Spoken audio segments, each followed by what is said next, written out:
Ya está con nosotros en los estudios centrales de Radio City en Guayaquil el abogado Andrés Madero. Él es decano de la Facultad de Derecho y Gobernabilidad, académico de la Universidad Ecotec y exministro de Trabajo, para analizar precisamente uno de los temas del momento, las posibles reformas a la contratación por hora y también algunas acciones de parte del gobierno para tratar de enfrentar el desempleo. Abogado Madero, buenos días, bienvenido a Radio City. Buenos días, Carlos. Un saludo a todos, Guillermo, Priscila y al abogado Escobar, que también nos acompaña aquí en este panel. Así es, Alfredo es uno de nuestros panelistas invitados en este día martes y seguramente vamos a hablar mucho sobre lo que significa este tema. ¿Hay acoso realmente en la propuesta que se ha colocado sobre la mesa? El debate empieza a gestarse de alguna manera y hay posturas encontradas. Bueno, es importante en el tema del acoso o en el tema de la contratación laboral. En el tema del acoso. Empecemos ver, por ese que suele ser el más Yo creo candente. que lo más importante es que es un tema que ya se viene poniendo en la mesa, que no se lo está desconociendo, que hay ciertas circunstancias, y como todo en la vida, empleadores que acosan laboralmente con o sin criterio y trabajadores que también generan el acoso. No olvidemos que actualmente, a partir del 2017, la norma que está vigente en la actualidad, determinó una cosa que para mi gusto era complicado. El acoso lo declaraba como menoscabo de la personalidad de manera reiterada. O sea que si yo te hacía una sola acción, no era tomado como acoso laboral. Algo que llamaba mucho la atención, porque tenía que demostrarse primero que haya habido una actitud en menoscabo de la personalidad humana y otro que estas actitudes hayan sido de manera reiterada y continua, lo que ya configuraba ya un problema. Porque hay casos en que con una sola acción puede darse una destrucción de la dignidad humana y hay casos en que la suma puede llegar a eso. Yo creo que de lo que ha presentado la Asamblea es el primer avance importante, que no necesariamente tienen que ser actitudes varias, continuas y reiteradas, sino que pueden ser en algunos casos ciertas actitudes que generen el acoso laboral.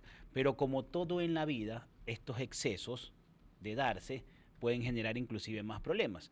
Y nos vamos a ver después de 2 años hablando de una reforma laboral que modernice el código y que quite tantas prerrogativas que se dan.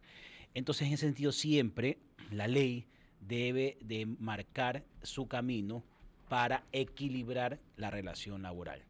Equilibrar una relación laboral que debe entenderse, yo siempre le digo a la gente, como un avión bimotor, en el cual el empleador es un motor y el trabajador es otro motor. Si ese avión bimotor tiene girando un motor a una velocidad y otra a otra velocidad distinta, el avión no va a avanzar. Se va a ir de un lado y va a tener muchos problemas. Si esos motores giran a la misma velocidad, en consonancia, en unidad, y el piloto va a llevar el destino claro, lo va a hacer de manera práctica y rápida.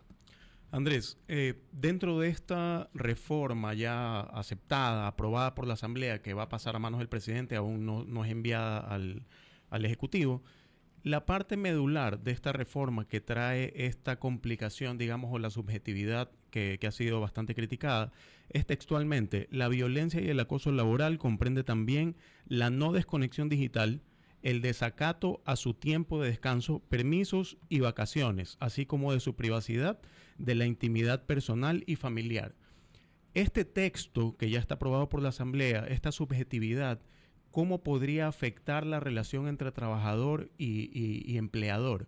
Y el Ministerio de Trabajo también, ¿qué podría hacer a su vez para que, de ser aprobado este texto también por el presidente de la República, pueda normarlo para sacarlo un poco de la subjetividad con la que ha sido aprobada? Bueno, entendamos ahí, lógicamente el presidente tiene su opción de hacer un veto total, un veto parcial, y de continuar con la normativa, se podría expedir un reglamento que clarifique un poco más la aplicación de esta norma.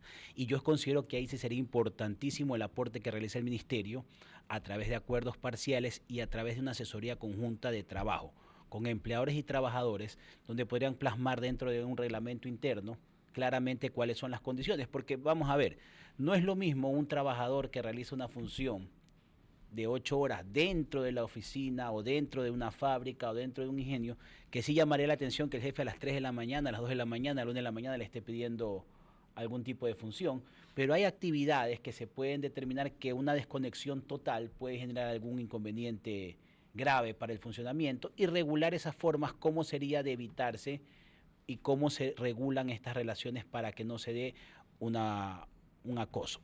En el tema de la intimidad personal, familiar, yo estoy totalmente de acuerdo que no tiene que pasar bajo ningún concepto, porque la experiencia de los casos, he visto en algunas situaciones en que el empleador llama al trabajador, no le aparece y llama a la mamá, al papá, al hermano, al primo, al tío, algo que sí me parece a mí fuera de lugar, porque recordemos que de igual manera la Constitución establece que la relación laboral es bilateral y directa.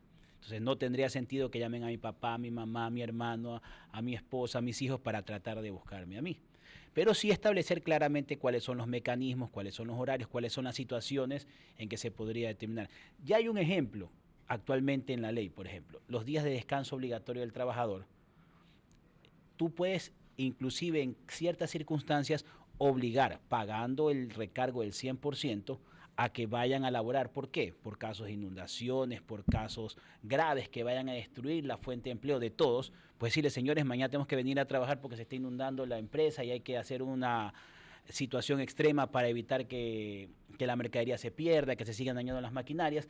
Lógicamente el empleador pagando esos días con el recargo del 100%, pero la situación así lo amerita y lo prevé la ley. Pero no para llamarlos para preguntarles qué hora es o cómo está el Para día. recordarles que no han enviado el informe. Recordarles que mañana. Porque si no enviaran el informe, debería haber una sanción establecida, acorde a que no cumpliste con tu responsabilidad, y no tengo por qué estarte recordando a las 10 de la noche, a la 1 de la mañana, a las 2 de la mañana. Estamos dialogando a esta hora con el abogado Andrés Madero, académico de la Universidad Ecotec, decano de la Facultad de Derecho y Gobernabilidad. A propósito del análisis de las reformas, no solamente a la contratación pública, sino en este tema que estamos tocando ahora, que tiene que ver mucho con lo que en las conversaciones de grupos sociales se está dando y que tiene relación a el acoso laboral, a propósito de esta oportunidad que tendrían los empleadores de poder contactarse con los colaboradores de las organizaciones, aún fuera de sus horas de trabajo o no. Priscila Jacome tiene más detalles. Abogado, si hay un planteamiento de un horario laboral establecido, ¿por qué mi empleador debería estar en contacto conmigo fuera de ese horario laboral por el que me pagan? Efectivamente, el Código de Trabajo establece las horas efectivas de labor. Y ahí también un poquito va a jugar con el tema de la contratación Así por horas. es, podemos hacer el puente. Que hay esa diferenciación. Pero a mí me pagan por horas efectivas de labor y adicionalmente, actualmente, la semana integral de trabajo, que también me pagan los días de descanso, que es lo que se llama, me pagan por 30 días, trabajo los días laborables, me pagan por 240 horas, lo que se tradujo de esa manera, pero yo laboro 160 efectivas de labor. No tendría ninguna razón de ser dentro del campo establecido que me contacten fuera de mi área de trabajo, pero ahí viene la otra parte. Salvo circunstancias específicas que requieran tomar un contacto, mañana no vamos a abrir la oficina porque hay un incidente, porque el decreto de emergencia lo va a tomar de esta manera, vamos a hacer teletrabajo, vamos a conectarnos. Claro, pero no pongamos en la palestra situaciones excepcionales, porque pasa mucho, y nuestros oyentes deben de tener alguna que otra experiencia de que su jefe en algún momento, fuera del horario laboral, se olvidó que estaba en una reunión y no hizo el contacto con la persona y está escribiéndote, está mandándote correos, está mandándote WhatsApp, porque lastimosamente el tener una herramienta digital ha hecho, de alguna forma equivocada, pensar que todo el mundo está conectado 24/7, y esto se reforzó durante la pandemia. Sí, lógicamente la conectividad tiene cosas buenas y cosas malas. Hace 30 años alguien se iba a estudiar fuera del país y no tenía contacto con nadie, con ningún familiar, ningún amigo, y ahora está en vivo, casi se siente como que ni siquiera se ha ido. De igual manera tiene estos excesos que a veces el empleador está en su casa viendo una noticia, a las 10 de la noche se le ocurre mandarle, oye, mira esta noticia, chequéala para mañana. Debe de regularse eso, debe regularse para evitar que exista no solamente el acoso laboral por sí solo, sino también un exceso, un cansancio que cause una fatiga que impida generar la productividad correcta del trabajador, que el trabajador vaya al día siguiente con desgano, con desánimo, producto ya de este estrés acumulado de tanto tiempo, de venir siendo afectado por una presión que no todos están asimilándola de igual manera.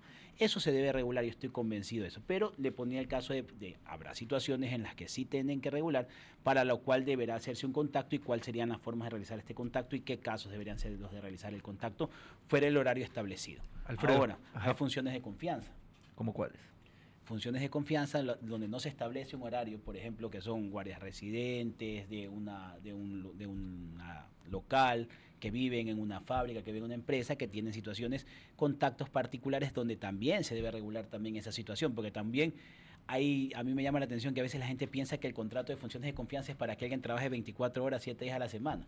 También tiene sus restricciones. Lo que pasa es que no tiene un horario de ingreso, no tiene un horario de salida, pero tampoco puede pasar más de las horas establecidas en el Código del Trabajo Laboral. Alfredo Escobar tiene otra consulta. Andrés, estamos próximos a la consulta popular el 21 de abril y dentro de las preguntas aprobadas ya por la Corte Constitucional tenemos la pregunta relacionada con la contratación laboral por horas.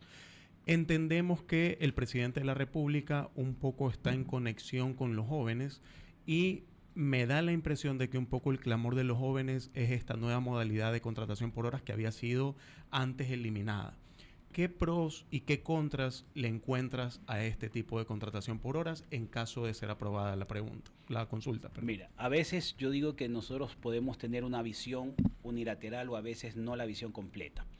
Desde la Universidad de Ecotec aprovechamos el contacto directo que tenemos con más de 15.000 jóvenes a diario, donde podemos escuchar directamente a ellos, no lo que nosotros pensamos que ellos creen, sino escuchar lo que ellos tienen en contacto. Y hay dos palabras que siempre me quedan sonando cuando tengo contacto con ellos, que son educación, porque quieren formarse, y trabajo, porque es lo que buscan como resultado de esta formación. Y eso sirvió para que a través de la universidad nuestros directivos saquen un lema muy importante, que con trabajo y educación, juntos por el Ecuador. Y yo creo que eso es importante resaltar, porque nosotros no podemos ponernos en una visión o en un planteamiento muy estricto, decir no a la contratación por horas o sí a la contratación por horas per se, sino escuchando a quienes van a ser los verdaderos actores. Yo creo que la contratación laboral por horas, que ya existe de una u otra manera en el país a través de la jornada parcial permanente, va a ser una medida que va a permitir generar nuevas oportunidades de empleo a situaciones que actualmente ocurren. Pero hay que tener cuidado para evitar que esta distorsión vaya en menoscabo de los derechos de los trabajadores. Pero yo no soy de los que cree que como alguien puede hacer abuso de una norma, entonces hay que eliminarla. Entonces mañana en la tienda están vendiendo más caro el arroz, cerremos todas las tiendas porque alguien vendió más caro el arroz. O pasado hay un taxista que me cobró más caro el transporte, ya prohibamos la transportación por taxi porque hay 2 o 3 personas que abusaron en el cobro. No tiene sentido aplicar de esa manera la norma. La norma debe tener un sentido regulatorio y un sentido de aplicación para todos de manera general. Y en ese sentido yo sí creo que los jóvenes van a tener una oportunidad siempre y cuando se regule de manera equilibrada. Ya la Corte dijo, sí a la contratación por hora siempre y cuando no vaya en menoscabo de los derechos laborales. ¿Cuáles son los derechos laborales? El primer derecho es tener trabajo. Si no tienes trabajo, estás fuera de la cancha. Si estás fuera de la cancha no tiene ningún sentido nada de lo que estamos hablando. Ya una vez dentro de la cancha, ¿cuáles son los derechos? Una remuneración adecuada al trabajo que realices. ¿Qué quiere decir esto? Carlos trabaja aquí y gana X dólares. Yo trabajo aquí, hago lo mismo que Carlos, debo ganar lo mismo X dólares o en proporción al tiempo que efectúo mi trabajo, siempre y cuando hagamos la misma función. Luego, ¿qué otro derecho derivado? Fundamental, afiliación al Seguro Social.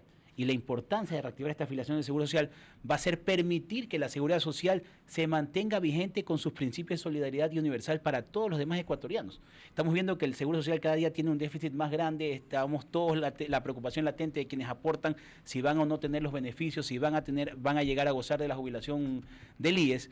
Necesitamos que más gente se afilie. Tercero, los beneficios sociales, ¿cuáles son? 13ª remuneración, 14ª remuneración y el tema de vacaciones, que debería ser, para mi gusto, de una vez establecido como una parte proporcional dentro del valor pactado por hora. ¿Qué otra cosa pusiera yo como para evitarme problemas para el segundo año? Porque ya ahora es un momento en que el trabajador tenga 4 o 5 años por hora y nunca tuvo vacaciones, y si tiene vacaciones ya no cobra. Claro. Entonces, yo le pondría como una tabla rasa 1 año por el contrato laboral por horas. Y podríamos extenderlo por otro año más o alguna cuestión así diferente y ahí posteriormente convertirse en un contrato indefinido. Porque hay otra cuestión que también, virtud de la experiencia, no me deja mentir. Si usted tiene un trabajador que labora bien, que no le roba, que mantiene un inventario correcto, que despacha lo que tiene que despachar, que vende como tiene que vender, que compra lo que tiene que comprar, no conozco ningún empleador en el mundo que quiera deshacerse de él, salvo alguna circunstancia extrema que sería que el negocio no esté acorde. Queremos agradecer la participación del abogado Andrés Madero Poveda. Él es decano de la Facultad de Derecho y Gobernabilidad de la Universidad Ecotec, académico de esta universidad y ex ministro de Trabajo. Seguramente hay mucha tela que cortar todavía y en las próximas semanas seguiremos analizando esta situación que atañe a millones de ecuatorianos. Gracias, abogado Madero, por estar con nosotros. Muchas gracias. Y agradecer también que ustedes le están dando la oportunidad a quienes no tienen trabajo, que es lo importante en este momento. Yo creo que se le da en muchas ocasiones la voz a los que ya tienen trabajo, pero hay que escuchar también a los que están en búsqueda de ese trabajo, de buscar ese ingreso o esa fuente de recursos para sus familias. Son las 8 de la mañana y 44 minutos.